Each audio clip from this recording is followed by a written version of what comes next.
Welcome to the Buckling Interactive Calculator tutorial. This tool solves one of structural engineering's most critical problems, predicting when slender columns will fail through buckling rather than material yielding. Let's explore how to use it effectively. The calculator offers 6 calculation modes through a drop-down menu. You can calculate critical buckling load, calculate safety factor, calculate required moment of inertia, calculate maximum allowable length, calculate slenderness ratio and check, or calculate effective length factor. For this demonstration, we'll select Calculate Critical Buckling Load. Now let's examine each input field. First, enter the elastic modulus in gigapascals. For steel, that's typically 200. Next, the moment of inertia in meters to the 4th power. We'll use 8.35 E-6 for a standard I-beam. Column length in meters. Let's say 3.5. The effective length factor is dimensionless, ranging from 0.5 to 2.0.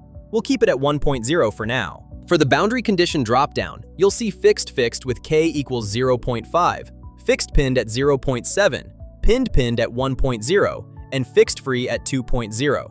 We'll select pinned. Let's work through a real example.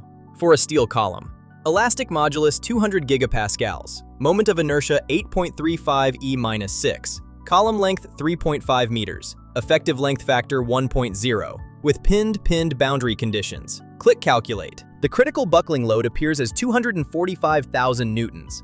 This represents the maximum axial load before the column becomes unstable and fails through lateral deflection rather than compression. Remember, many engineers forget that buckling load decreases with the square of column length. Doubling length reduces capacity by 4 times. Find the link in the description below.